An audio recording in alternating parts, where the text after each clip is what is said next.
Olá pessoal, bem-vindos ao nosso SMEDpod. O assunto de hoje é fobia social.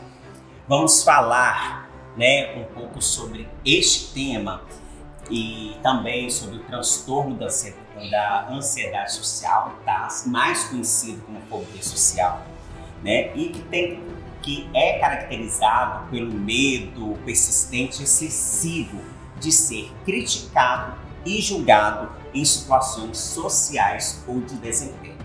Então, nosso assunto gira em torno da fobia social. Fiquem ligados aí. E para conhecer mais sobre este tema ou ter este conhecimento que está afetando muito a sociedade atualmente, vamos ter um bate-papo hoje com a nossa estudante Kimberly. Olá pessoal, tudo bem? Eu sou a Kimberly Victoria, eu estudo na Escola Zumbi de Palmares e hoje nós vamos ter um bate-papo super interessante sobre fobia social aqui com o nosso convidado David Torres. Bem-vindos vocês ao nosso SMEDpod. Ok, muito obrigado, me sinto honrado por estar aqui, por participar com vocês. Realmente é um tema extremamente relevante. E graças a Deus que nós temos a psicologia, que é essa ciência que trabalha a fobia social, e a gente vai ter um bate-papo muito bom, muito bacana, muito produtivo e com certeza vamos sair daqui esclarecidos. Sim. Olha, interessante, né, Kim? Interessante. Vamos ver se a gente tem pelo menos alguma coisa aqui de fobia, se nós temos alguma fobia ou não, ou depois a gente ajudar alguém, Sim. Mandar para o psicólogo. Porque psicólogo é uma coisa muito necessária para todos nós, para uma criança, para um adulto, para um idoso também. Psicólogo é uma coisa muito necessária. E desconstrói também David, que quem procura psicólogo é só quem já está louco, né? Não tem nada a ver uma coisa com a outra. Muito bem colocado. É importante a gente observar o seguinte: hoje a ciência médica, a medicina trabalha hoje mais com prevenção do que com a cura.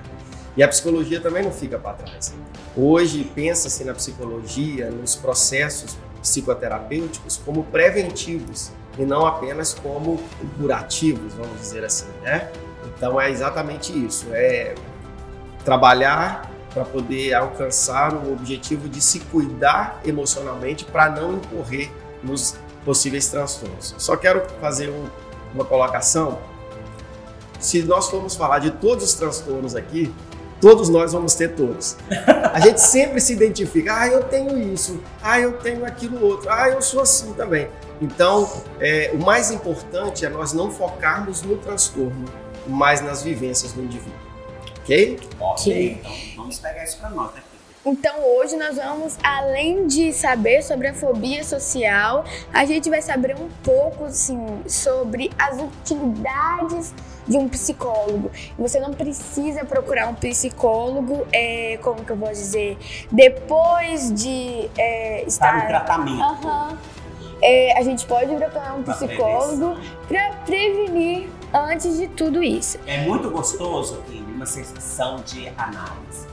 Você senta lá no divã, sabe como um filme mesmo? Sim. Você senta, deita, no divã, dá uma relaxada. Fica tranquilo. Você começa a se conhecer, isso é muito importante.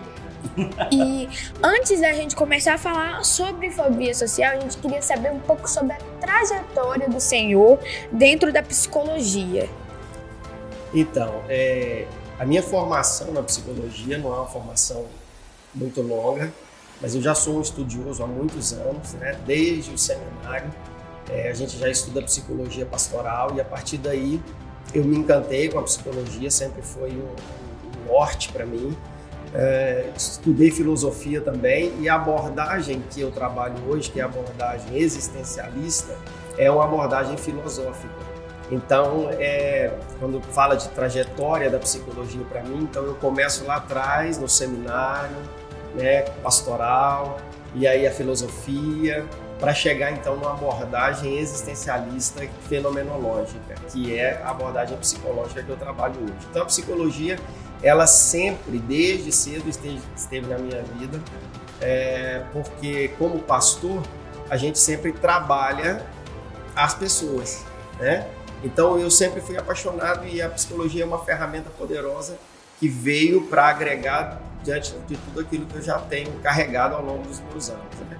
Sou psicólogo clínico, tenho um consultório, inclusive aqui perto da SMED, né, aqui no Barão do Rio Branco, ao lado do Hospital São Lucas. E é o meu prazer, é cuidar de gente, é cuidar das pessoas, cuidar da mente das pessoas. Muito interessante. E agora vamos começar a falar um pouco sobre o assunto que nós vamos abordar hoje nesse podcast, né? Então vamos esclarecer o que é fobia social.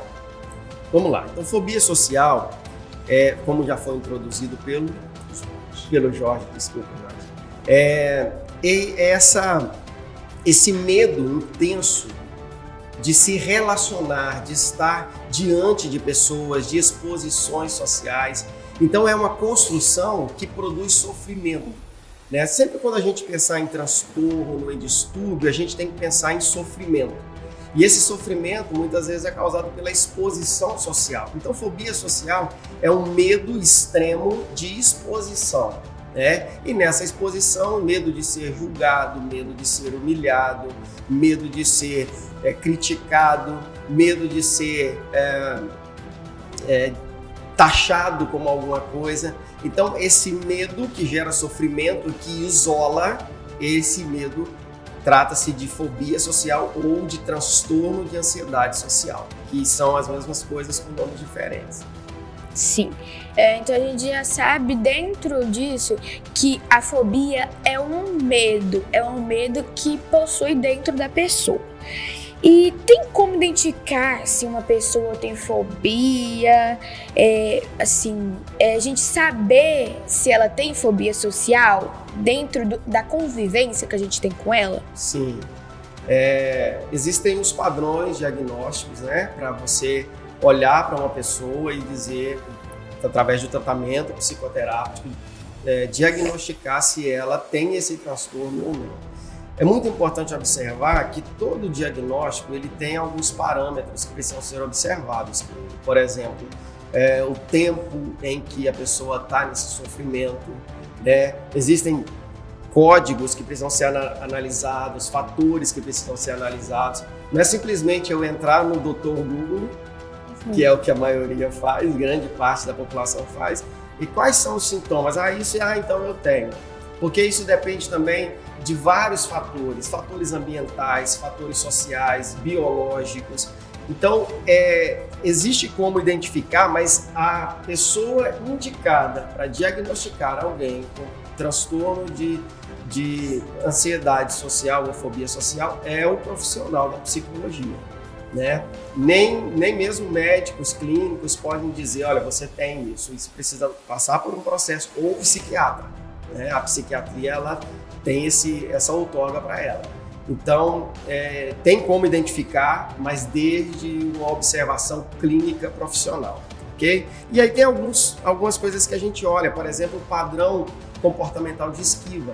É aquela pessoa que está sempre se esquivando, sempre se escondendo, nunca querendo aparecer, sempre com medo, né?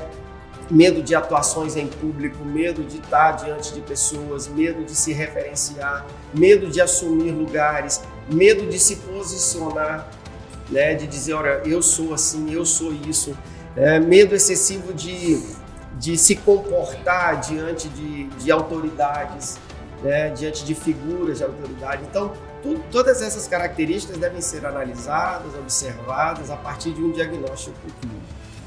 Então, para a pessoa fechar esse diagnóstico, tem que ser com um profissional, porque ele vai passar por uma série de avaliações, né, as anamneses, para chegar ao resultado, né, ao diagnóstico. Você tem, então nós vamos tratar essa fobia. Tem tratamento. Com certeza. E efetivo. Né? Sim, muito interessante. Melhor ainda, efetivo. E o que acontece e que leva a pessoa a ter essa fobia social? Tem algum motivo? Tem? Sim. Quando a gente pega a historicidade do indivíduo, quando você vai analisar a história da pessoa, o Jorge falou sobre a análise, né, de estar lá no divã como psicanalista, E você vai ali, você vai contar a sua história, e a sua historicidade, a sua história de vida, ela vai transferir, vai transmitir para o profissional algumas respostas a esse respeito. Né? Pessoas, por exemplo, que tiveram seus comportamentos inibidos na infância, que tiveram situações de abusos de autoridade, né? Figuras disfuncionais de autoridade, de pai, de mãe, privação de relações interpessoais, né? Crianças, por exemplo, que foram criadas dentro de uma bolha, e isso também são motivos, isso tudo pode desenvolver esse tipo de transtorno, esse tipo de fobia. Não estou dizendo que quem passou por isso tem, estou dizendo que esse pode ser um fator desenvolvedor, ok? Também eu disse, né, autoritarismo e esse cuidado excessivo. Hoje a gente enfrenta muito isso, né? Os pais com um cuidado excessivo com os filhos, e prendendo os filhos e retendo os filhos. Então isso tudo tem muito a ver com o transtorno de fobia.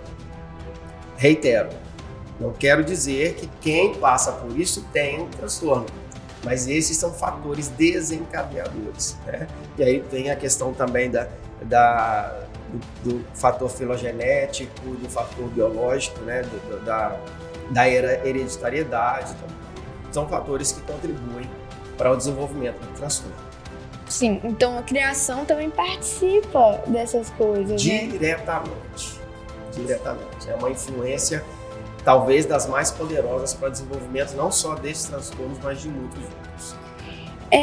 E quem sofre desses problemas está diagnosticado pode estar, né, associado a outras condições clínicas? Então, quando diz de condição clínica, a gente tem que pensar de condições físicas e condições emocionais, né? Condições clínicas. Pessoas que de repente tiveram algum membro amputado, que passaram por alguma doença degenerativa, que sofreram alguma perda, por exemplo, de audição, de visão, de fala, que teve alguma intercorrência que trouxe algum prejuízo, essa pessoa pode desenvolver, sim, porque ela começa a ficar retraída, ela começa a não se socializar, ela pode começar a ter vergonha de si mesma, do seu corpo, daquele trauma físico que ela carrega, mas também fatores emocionais, né? A gente pensa tanto em comorbidades, né, que são outros transtornos que se associam a esse transtorno, como também o diagnóstico diferencial, porque às vezes a gente olha para a pessoa e está tratando ela como que ela tem fobia social, mas no fundo a gente vai perceber que a fobia social é só uma manifestação, é uma comorbidade de outros transtornos, por exemplo, a depressão maior, né? Então a gente tem que ter esse cuidado clínico de observar com muita sensibilidade, por isso a necessidade do profissional, né? Não apenas de terapias comuns, mas de profissionais da psicologia que passaram por anos a fios de estudo e que chegaram nesse lugar, né? Para poder olhar, analisar e diagnosticar. Então, todo fator clínico agregado tem a ver com o diagnóstico diferencial, que precisa ser feito sempre, e observar as comorbidades. Um exemplo é alguém, por exemplo, que por ter fobia social desenvolve uma anorexia nervosa, por exemplo, ou vice-versa, né? Por outros fatores desenvolve a anorexia nervosa e por causa disso passa a ter uma fobia social. Fica com vergonha de comer perto das pessoas, que vai ser julgada, o que eles vão pensar. Então, são fatores que precisam ser analisados. A fobia social sempre está ligada ao que o outro está pensando, ou que o outro pensa de você? A fobia social está ligada ao que eu penso a respeito do que o outro está pensando. Entendi. Né? Então, é eu sentir o que o outro possivelmente esteja sentindo a meu respeito, né? E não necessariamente o outro esteja sentindo. Às vezes é um julgamento extremamente disfuncional. É aquela brincadeira que a gente faz, né? A pessoa está rindo para você e você acha que ela está rindo de você. É exatamente isso. Muito interessante a pergunta, gostei. Sim. Que bom. Vamos aprender. Falei que nós íamos aprender sobre esse assunto juntos. Né? Fobia e timidez são bem parecidos, mas ao mesmo tempo são bem diferentes. E como é que a gente pode diferenciar esses dois? Exatamente, olha, dependendo da intensidade do que essa condição vai me trazer. Por exemplo, eu sou tímido. Eu sou uma pessoa tímida. Mas eu tô aqui falando com a Kimberly, falando com o Jorge, falando pra TV. E isso a minha timidez não me impediu de estar aqui. Então eu tenho uma timidez, mas ela não me limita, ela não é limitante, ela não me para, ela não me barra. Eu sou daqueles que fica vermelho. Talvez eu já tenha ficado vermelho algumas vezes aqui. Talvez eu esteja vermelho agora, por causa da timidez. Mas ela não me trava. Então a intensidade disso é que vai julgar, é que vai determinar se é apenas uma simples timidez e não tem problema nenhum a pessoa ser tímida, ou se é um transtorno, uma fobia social, que aí sim é um problema, ela vai te travar, ela vai te bloquear em vários aspectos, ok? Então, eu não posso pegar uma pessoa tímida e dizer que ela tem fobia social. O transtorno é aquilo que você não consegue controlar. Por exemplo, você é tímido, consegue controlar a sua timidez.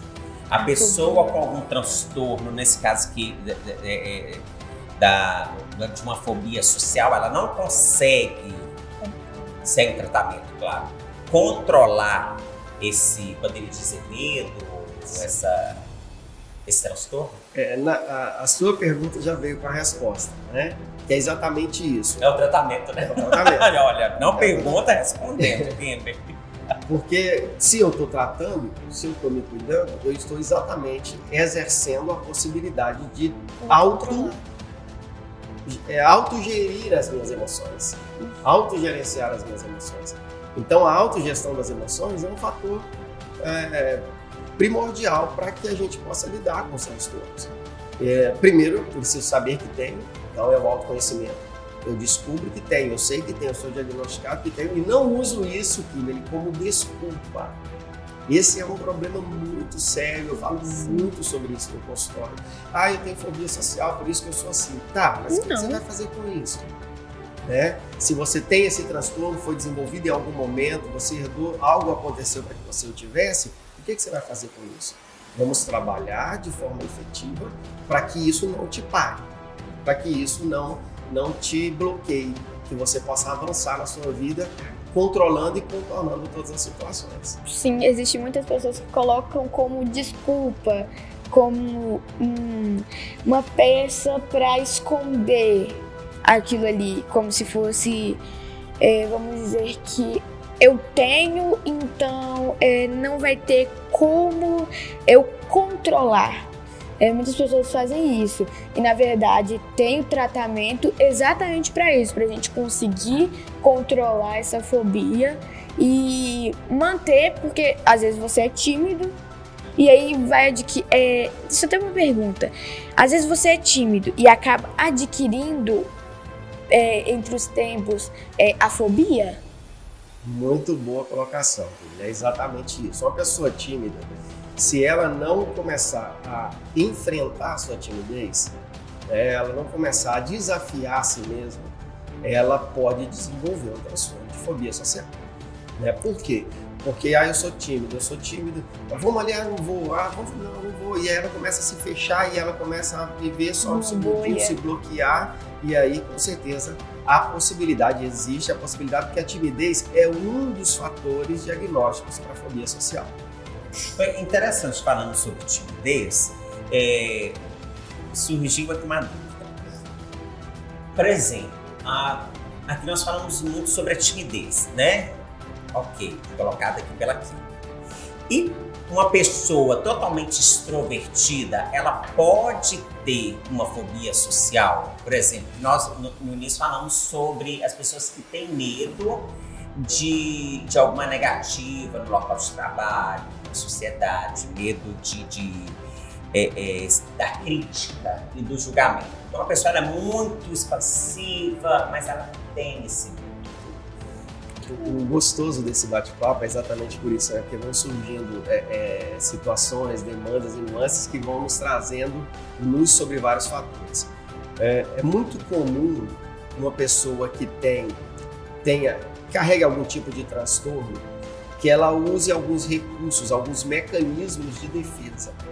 E um dos mecanismos de defesa da fobia social pode ser desenvolvido a partir de uma expansão. Então eu sou aquele que grita dentro da sala, que brinca, que ri, que faz os outros rirem, que fala mais alto, mas é justamente uma arma de defesa. Eu preciso aparecer para que ninguém me faça esconder.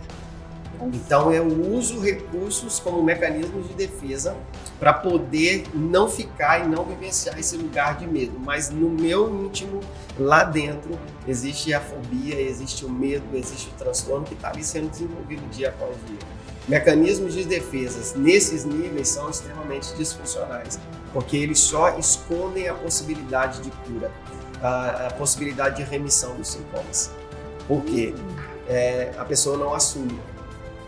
Você é tímido, não sou, olha como eu sou expansivo, eu brinco, eu sou espontâneo, e na verdade ali é só um esconderijo. Então é importante o cuidado, por isso o tratamento psicoterapêutico é importante, para identificar isso. Como, por exemplo, um dos fatores da fobia, que é a baixa autoestima, pessoas que têm uma baixa autoestima extremamente elevada, mas se posiciona como a pessoa. Eu sou o cara, eu sou a mina, eu sou o fodão, eu sou o poderoso, né? E na verdade é extremamente cheio de complexo de inferioridade, autoestima lá embaixo, mas usa isso como recurso de esconderijo. Interessante. Muito. E existem diferentes tipos de fobia social? Não. A fobia social é um transtorno de ansiedade. Então, existem vários transtornos de ansiedade. E a fobia social é um tipo de transtorno de ansiedade, ok? Existem fatores diferentes que vão ser diferentes de pessoa para pessoa, que vão identificar, por exemplo, um determinado indivíduo tem fobia social e eles apresentam tais e tais características. O outro apresenta características diferentes, mas que estão dentro do diagnóstico e também tem o mesmo transtorno, ok? Mas fobia social é um transtorno de ansiedade. Entendi. E as pessoas que sofrem de fobia social, tem alguma consequência dentro desses atos de fobia? Com certeza, né? O isolamento social que é produzido a partir disso, né? A pessoa perde as suas relações interpessoais, ela deixa de viver, até de desfrutar de prazeres que ela gosta, né? Por quê? Por causa do medo, por causa da fobia. Isso é muito comum. Então, os prejuízos são muito grandes. Pessoas que perdem a oportunidade, por exemplo, de um emprego, né, de uma vaga que ele muito deseja, almeja, mas na hora da entrevista ele não consegue ir, ele trava, né? A ansiedade toma, todos os sintomas toma conta e ela não consegue ir lá e fazer, apresentar um trabalho em sala de aula na frente de todos os alunos, dos colegas, dos professores. Então esses tipos de prejuízos são extremos, até na construção. Normalmente quem tem fobia social custa começar um relacionamento sério, o casamento é sempre adiado, então tem todos esses fatores que são prejuízos. Outra questão aqui, olha, interessante, duas na verdade. Como que, primeiro, a fobia, essa reclusão, esse distanciamento pode gerar uma depressão? Pode gerar ou geralmente gera essa depressão. E a outra é como que nós, educadores, podemos perceber que os nossos educandos têm esse transtorno. Né? Porque não, você tem que apresentar o trabalho, tem que ser lá na frente. Então a gente tem que tomar um cuidado com isso aí agora. Né? Muito bacana. Pensando nessa questão de como eu lido com as pessoas que apresentam esse tipo de transtorno, O principal fator é a insegurança, né? É aquele que a gente falou no início, na definição de fobia social, que é o julgamento, que é o cancelamento, que hoje está muito comum, né? Então, quando você, como educador, e aí a gente fala da rede de apoio, né? Uma criança, um adolescente com esse tipo de transtorno, toda a sua rede de apoio tem que estar envolvida. Quem é a rede de apoio? O profissional que está ali cuidando, né? Os pais, irmãos, a família, os colegas de escola, os professores, os educadores. Então, essa rede de apoios, ela olhando com um olhar clínico para essa pessoa, ela vai transferir segurança para ela. Olha, eu estou com você, conta comigo, vamos lá junto, vamos fazer junto. Né? Se você ficar obrigando, você só vai estar aumentando o nível de ansiedade dessa pessoa. Mas se você dizer, olha, conta comigo, nós estamos juntos aqui, vamos lá? Ah, eu não dou conta. Não tem problema, você não dá conta agora, quer treinar, quer ensaiar, é usar recursos para que a pessoa se sinta segura, né? Vamos falar quando nós chegamos aqui. Vocês ficaram conversando aqui comigo, transferindo o quê? Segurança. Olha, fica à vontade, né? Veio uma aguinha, foi colocado aqui. Então, isso é o fator que gera segurança. Então, toda pessoa, todo indivíduo que estiver passando por esse tipo de transtorno e ele começar a se sentir seguro, com certeza ele vai dar passos relevantes para sair desse lugar. A primeira pergunta que você tinha feito é sobre se geraria uma depressão ou se estaria associado. Sim, é a questão das comorbidades, né? Uma pessoa nesse transtorno, e eu sempre gosto de colocar os transtornos e fazer uma figura de como se fosse um lugar, como se fosse essa sala aqui. Então imagina que essa sala aqui seja um lugar do transtorno e eu estou nele. Então se eu continuar nesse lugar, o que vai acontecer? Esse lugar vai cada vez ficar menor para mim. Ele vai cada vez diminuindo, o meu espaço eu vou perdendo. E à medida que isso vai acontecendo, é muito normal o desenvolvimento de outros transtornos, inclusive de uma depressão maior, que é como se fosse ali o limiar da dor, né? O limiar do sofrimento. Então é muito comum uma pessoa que passa por esse tipo de transtorno, se ela continuar nesse lugar sem cuidado, sem tratamento, ela desenvolver outros transtornos, inclusive a depressão. Muito interessante. Vai ficando sério. Sim. Então precisa a gente ter esse olhar atento para poder, pelo menos, tentar ajudar o próximo. Sim. Está acontecendo muitos casos de fobia social nas escolas. Tem alguma explicação? Sim, esse momento que a gente está vivendo é um momento muito pontual. Porque nós passamos por um período de pandemia onde houve uma obrigação do isolamento social. É como se a fobia social fosse enxertada dentro da gente, né? Se a gente não pode sair, a gente não pode estar em público, cuidado, porque olha a Covid e tal, e né, lógico que tem que ter mesmo todos os cuidados necessários. Mas isso trouxe esse medo. E agora, quando a gente volta para o convívio social, a gente se depara com situações que a gente tá assustado, né? E é um desenvolvimento que tem acontecido. Outra coisa também, muitas crianças, adolescentes que foram tiradas da escola, elas foram tiradas das vivências ali do bullying, por exemplo. Então, quem sofria bullying na escola, digamos que ficou 2 anos sem sofrer bullying. Verdade. Ficou em casa, ficou isolado socialmente, mas sem sofrer bullying. Agora ele volta para a escola e ele encontra lá quem? Os seus algozes. E aí ele passa a vivenciar agora de uma forma muito mais intensa aqueles bullying que ela vivia antes. Consequentemente, o que vai acontecer? Vai desenvolver as fobias, e a fobia social é talvez o mais relevante no meio delas, né? Não, falou assim, as aulas vão voltar, o medo já acendeu a luz vermelha, né? Muitos pais seguram, não, meu filho não vai agora. Outros pais querendo, vai logo, menino, que eu tô aguentando você mais dentro de casa, né? Foi mais ou menos isso, né, Kimberly? Teve muitos pais Da que... sua convivência lá na escola. Pode ir, meu filho. Ligava pra gente na plataforma, que essa plataforma não vai acabar não, essa TV Educação não vai acabar não. Meu Deus! Volta logo! Cadê as aulas? Exatamente. Não estou aguentando mais essa Covid, mas na verdade estava aguentando ficar com os meninos dentro de casa, né? E aí você entende, levando um pouco na brincadeira, né, Sim. o David. Mas até para amenizar um pouco a situação do assunto. E quando a gente fala de transtorno de doença, posso chamar de doença, uma doença, né? Podemos. Fica um clima mais tenso, um clima descontraído. Aos poucos a gente vai tentando descontrair. Sim. Achando uma graça até onde não tem, só para dar uma descontraída. Mas você ia falar? Eu ia dizer porque é algo muito novo pra gente, né? Muito novo. Eu, ao longo dos meus 46 anos, eu nunca vivi uma situação dessa. Né? Então, pra gente é muito novo, a gente não estava acostumado com isso. E aí, de repente, acontece uma situação dessa que muda toda a estrutura social que a gente está inserido, que nós estamos inseridos. Então, é normal desenvolver de algumas dificuldades, vamos chamar assim.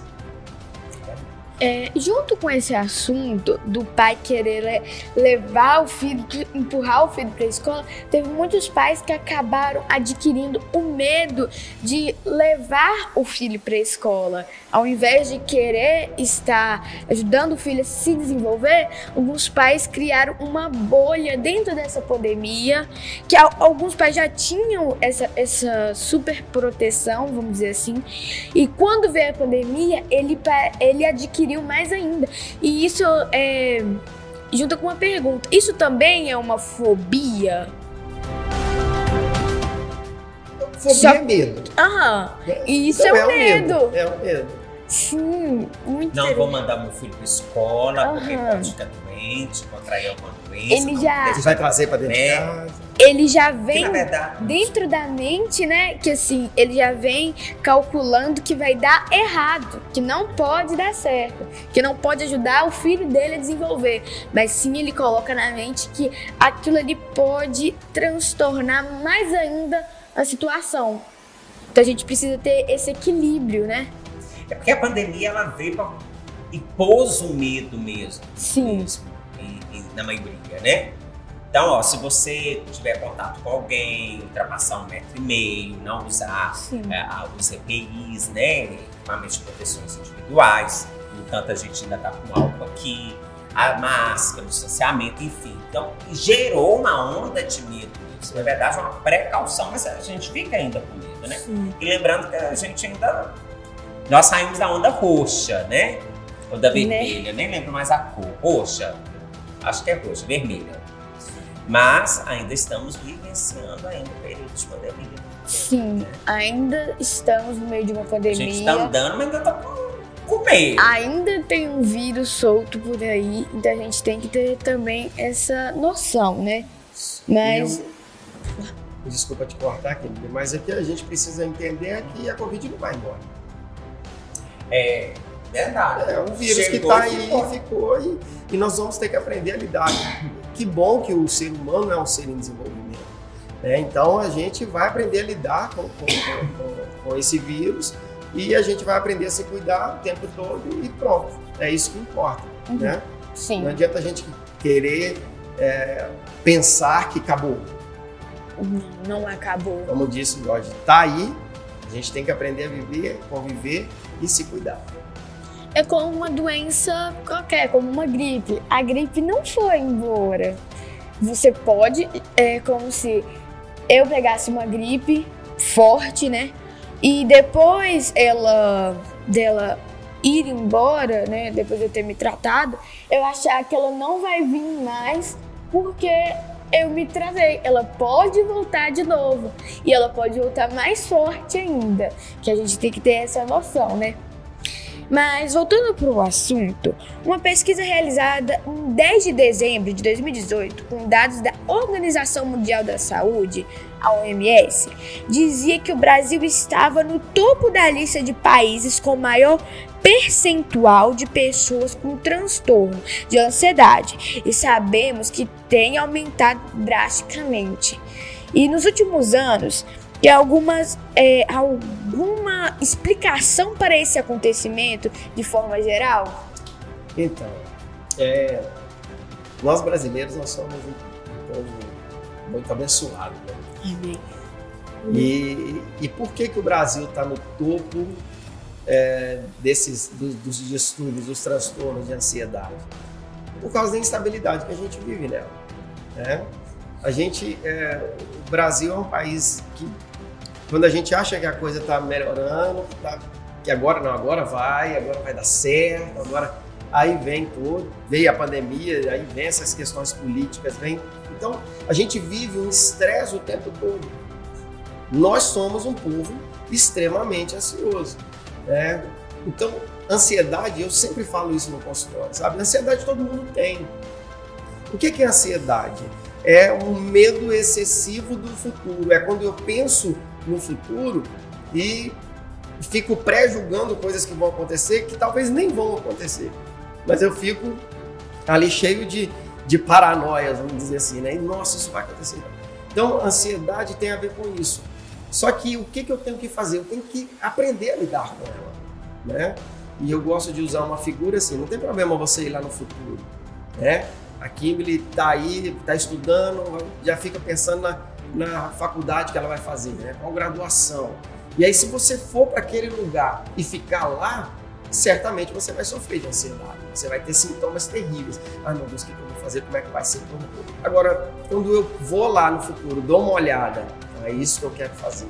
E aí eu volto para o meu presente e falo, o que eu vou fazer hoje que vai me fazer alcançar isso? Que vai me ensinar a lidar com isso. Então, nesse momento, você está cuidando da sua ansiedade. Você está lidando com ela de forma funcional.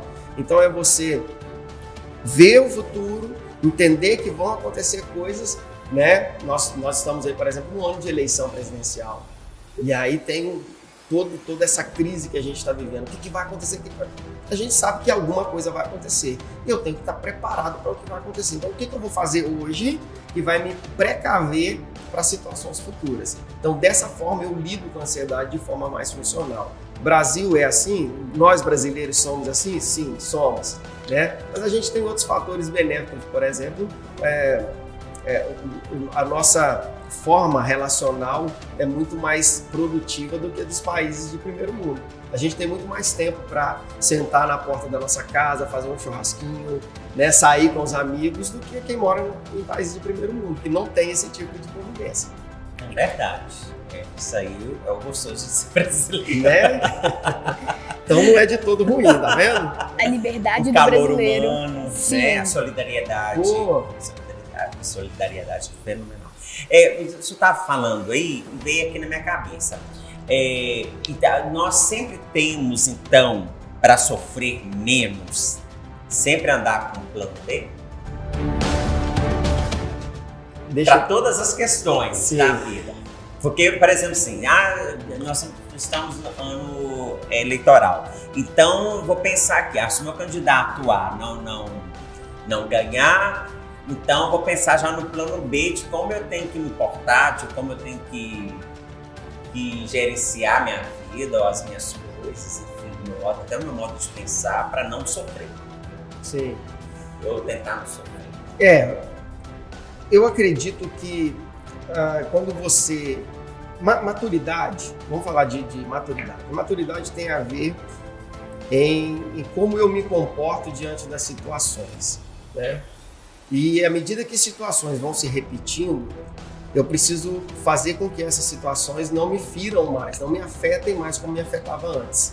Então, ou seja, eu estou amadurecendo naquilo, né?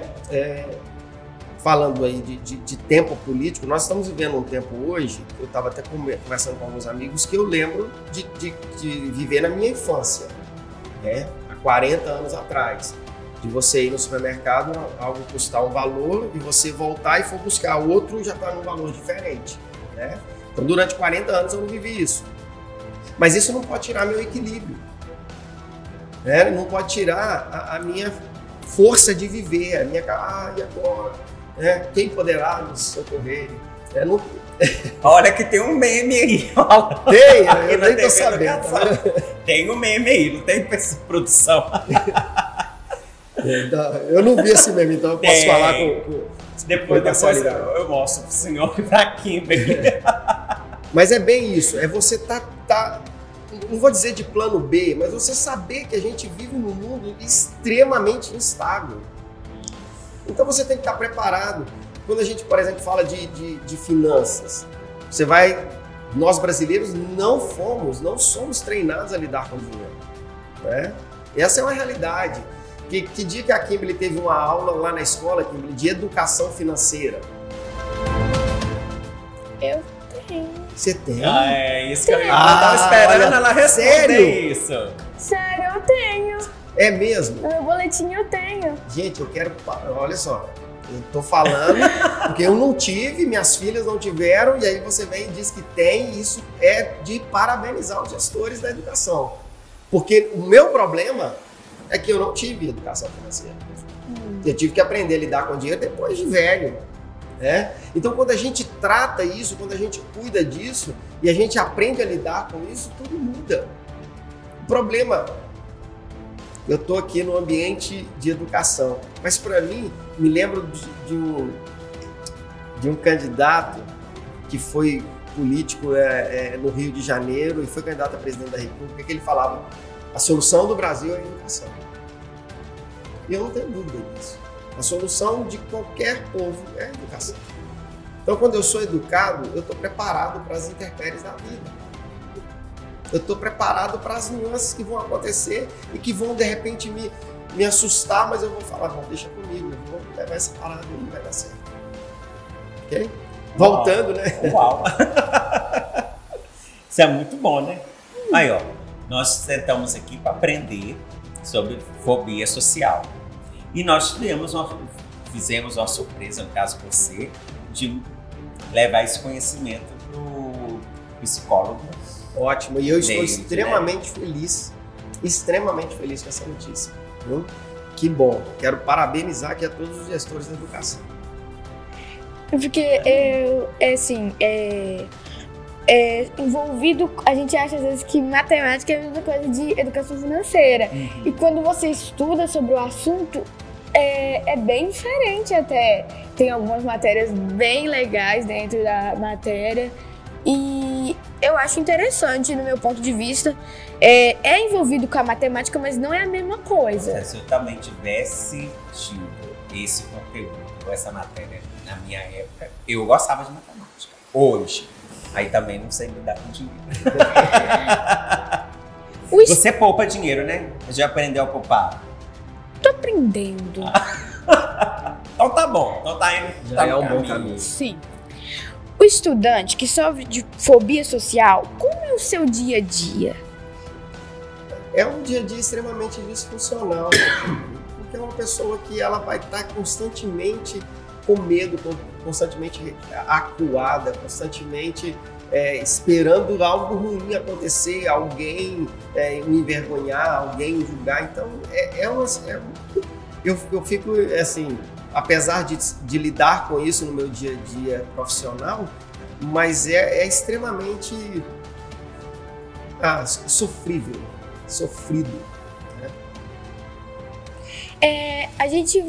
Eu quero juntar essas duas perguntas, porque a gente teve uma pergunta que dizia sobre a pessoa que tem fobia social, ela tem uma consequência. E agora a pergunta que eu tenho é: a pessoa que tem fobia social, ela consegue literalmente trabalhar? A gente vai juntar essas duas perguntas, Sim. né? A pessoa que tem esse transtorno, que desenvolveu esse transtorno, que sempre teve esse transtorno em algum momento da vida, ela consegue viver normalmente, sem bloqueios, sem consequências, sem prejuízos algum, desde que, primeiro, ela entenda e compreenda que tem o transtorno, então ela se reconheça. O autoconhecimento é fundamental para o tratamento de uma pessoa com qualquer tipo de transtorno, então o autoconhecimento é fundamental. E a psicoterapia, porque através da psicoterapia, essa pessoa vai aprender a lidar com esse medo, a lidar com essa fobia, e ela vai desenvolver mecanismos para poder desenvolver autossegurança, desenvolver autogestão das emoções, desenvolver autoestima. Então, consequentemente, essa pessoa vai lidar muito bem com isso e ela vai poder viver tranquilamente, né, nas suas relações pessoais e interpessoais. E precisa de medicamento para quem tem fobia social? Todo transtorno, todo distúrbio, todo problema passa pelos medicamentos, né? Passa pela medicação. Normalmente, o processo terapêutico ele vem para auxiliar essa pessoa a conseguir lidar com isso, a empoderar, vamos dizer assim, essa pessoa, para que ela mesma consiga lidar. No caso, quando a pessoa não está conseguindo mais lidar com essa fobia, ela não está conseguindo sair desse lugar, aí sim entra, por exemplo, os inibidores de receptação de serotonina, que aí vai ajudar essa pessoa a lidar com essa fobia. Porém, vale lembrar que o psicólogo não pode medicar. E um problema terrível que está acontecendo hoje, principalmente aqui na nossa cidade, são pessoas que vão para o posto de saúde, são atendidos por clínicos gerais e saem de lá com receitas de inibidores de serotonina. Quem tem habilidade clínica para receitar, para medicar o paciente é o psiquiatra. Então, é um cuidado que a gente tem que ter, porque sim, o medicamento é efetivo, precisa acontecer desde que haja necessidade. O que é o ideal? A pessoa entende que precisa de ajuda? Procura o psicólogo. Vai para a clínica psicológica, procura um psicólogo, uma psicóloga, começa a fazer o processo terapêutico. A partir daí, o psicólogo encaminha para o psiquiatra. Então, à medida que o processo não está sendo tão efetivo como poderia ser, e o profissional entende que essa pessoa precisa passar por uma intervenção medicamentosa, então ele é encaminhado ao psiquiatra. Esse seria o processo mais efetivo, mais funcional. Que interessante, eu achava que o psicólogo podia medicar. Não. Olha. Bom, né? Então, ele vai passando por fases. Até chegar ao medicamento seria a última fase. Seria uma fase mais grave do transtorno? Não necessariamente. A medicação ela é um auxílio. Ela é um braço de sustentação. Então, às vezes a pessoa está com o transtorno e não está conseguindo lidar, às vezes pelo dia a dia, pelas próprias vivências, né? Então, a medicação ela vai entrar como um auxílio funcional poderoso, uma ajuda muito, muito eficaz para que a pessoa saia desse lugar. Mas não necessariamente ela precisa de uma intervenção medicamentosa. Então, você começou o processo terapêutico, percebeu que consegue lidar com isso? O processo terapêutico seria as sessões de... agora fugiu. Essas são as sessões psicoterapêuticas mesmo. É aquela que vai, como eu disse no início, vai pro divã. O divã, quando você Ou fala... a cadeira. Porque quando você falou da análise... Sessões de análise. A análise, quem trabalha com análise são os psicanalistas. São os psicanalistas. Então a psicologia, ela tem os seus viés. A psicanálise é um dos seus viés. Na verdade, a psicologia começa na psicanálise, né? Vamos dizer assim. E a psicologia, por exemplo, eu trabalho com abordagem existencialista. Tem a abordagem comportamental, cognitiva comportamental, tem a sistêmica, então tem várias abordagens. Então é uma das abordagens. A análise ela é extremamente efetiva a partir de uma intervenção psicanalítica, né? Na psicologia, no existencialismo, a gente chama de sessões psicoterapêuticas, de encontros, né? Encontros terapêuticos e por aí vai. Que interessante, hein? Achava que era ao contrário. Olha que bom. Achava que primeiro você ia no psicólogo, fazia as sessões de análise, né? Parava ali, ia conversando. Aí neste caso aqui da fobia, se só essas sessões não estão resolvendo o seu transtorno, aí vinha também um auxílio às sessões juntamente com os medicamentos. Exatamente. Agora, se a gente for falar de uma pessoa em crise, então a pessoa está em crise, ela está extremamente fora da sua realidade, aí precisa de uma intervenção imediata. Então aí entra uma medicação imediata para poder acalmar a pessoa se equilibrar, né? Mas num processo normal, então eu estou com, por exemplo, pessoas que estão nos ouvindo, pessoas que serão alcançadas por esse podcast. Aí elas veem que, pô, eu tenho isso tem me prejudicado e eu vou procurar ajuda. Então ela vai primeiro para o psicólogo. A partir daí, com o diagnóstico certinho, com o cuidado, aí vai passar então para outros passos, seja uma intensidade maior nas sessões ou encaminhamento para o psiquiatra. Muito interessante. Entender educação também, formação, né, no âmbito ambulatorial. E quais são os tipos de tratamento além do farmacológico? É o que a gente falou, né? Continuando, né? É o processo terapêutico. Então, até a pergunta aqui coloca como a intervenção farmacológica viesse antes, mas não, né?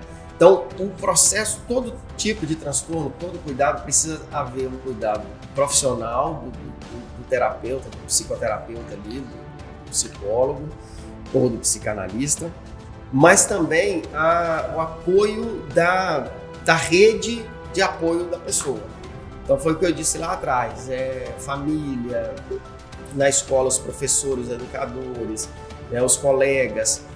Sempre essa rede de apoio, ela é muito importante para o tratamento efetivo da pessoa. Então, a intervenção medicamentosa, ela é efetiva a partir de uma necessidade. Muitas pessoas vão se tratar, vão se cuidar apenas com o processo psicoterapêutico e vão ter todos os sintomas remidos, enfim, alcançar aquilo que ele está desejando, que é a remissão dos sintomas. E assim, a pessoa pode nascer com a fobia social, algo genético do tipo? O que acontece? Existem alguns estudos e alguns literários da psicologia, eles trazem e relacionam, né, os transtornos com algumas causas hereditárias ou genéticas. Então, existe sim essa possibilidade.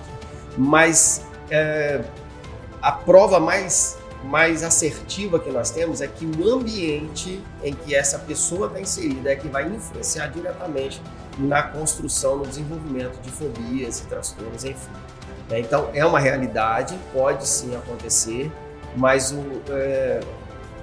digamos que a pessoa nasça com esse tipo de fobia. Se ela vamos hipotetizar, né? Nasceu com fobia social. É uma criança lá, um bebezinho de um ano e meio.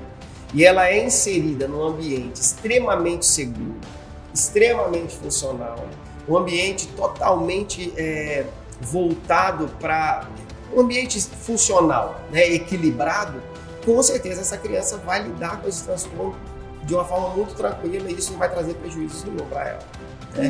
Então é importante lembrar disso, né? Que a educação, o primeiro contato ali com os cuidadores iniciais, isso tudo vai ser muito importante nas vivências dessa criança. Muito interessante. A pessoa que não procura ajuda, o que pode acontecer com ela no futuro? Então, como o Jorge disse, a fobia social pode ser chamada de doença em alguns ambientes, né? E claro, isso vai dificultar a vida dessa pessoa, digamos assim, para sempre. Se ela não se cuidar, se ela não se tratar, ela vai produzir, vai carregar consigo vários aspectos, por exemplo, a baixa autoestima, a presença permanente de pensamentos negativos, então uma pessoa extremamente pessimista, e aí ela começa a ter baixo desempenho escolar, baixo desempenho profissional, porque ela não se sente segura, ela não se sente capaz, dificuldade de manter relações pessoais, interpessoais, relações sociais, isolamento social.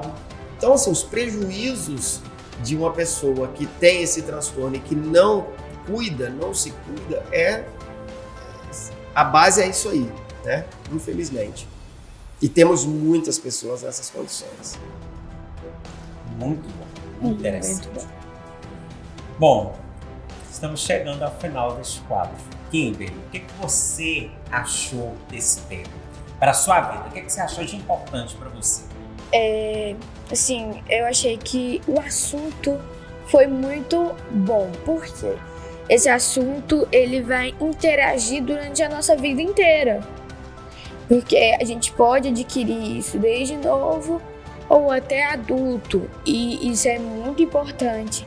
A fobia social é um tipo de medo, só que um medo extremo. É um medo que passa dos limites. Então, assim, eu vou levar essa palavra para o resto da minha vida. Que a fobia social é um medo, a gente precisa tomar cuidado com ele. E não deixar que aquilo nos domine. Muito bom a palavra que o psicólogo deu. Ó, que legal, aprendeu mais do que eu, o medo extremo. Caralho, Raíssa Kimberly, quer deixar um abraço, a sua mensagem final? Primeiro, eu queria agradecer por todo o carinho da TV Educação, que já não é a primeira vez que eu tô aqui, né? Você sempre abrilhantando aqui os quadros. E os MedPod, que tem profissionais ótimos, que sempre quando eu chego aqui me tratam muito bem, e eu amo isso. Toda vez que eu chego aqui, o pessoal me cumprimenta, já sabe quem eu sou, e eu fico, sim, muito feliz.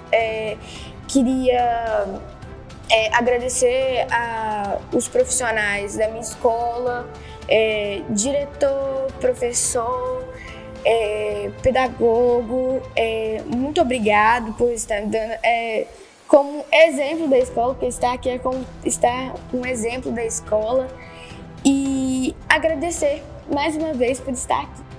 Que ótimo, nós que agradecemos a sua participação e queremos ver seus colegas aqui do Zumbi de Palmares, tá, gente? Seus colegas aqui no nosso MedPod, Estudante Repórter, Estudante em Ação, dentre os outros quadros aqui da TV, tá? Mostrando o talento de vocês. Dr. David Torres, muito obrigado pela sua participação, aprendemos muito. Eu creio que desmistificou um pouco sobre este tabu. Quando a gente fala de transtorno, a pessoa já fica, né, alvoroçada, arrepiada, com medo. Quando a gente fala de psicólogo, psiquiatra, então, né, já tá com a carteirinha, né, que a gente costuma brincar, a gente tem a carteirinha de louco. Não tenho, tá, gente? A minha ainda tá em processo de fabricação. Mas é muito bom. Teria uma mensagem para os nossos colegas do outro lado da telinha, algo que o senhor ainda não falou, quer falar? A câmera é toda do senhor. Tá bom. Só mesmo colocar que é uma situação que a gente precisa observar, não é brincadeira, a gente precisa levar a sério os transtornos, porque o transtorno de fobia social, ele pode desenvolver quadros tão graves que podem até produzir ideações suicidas.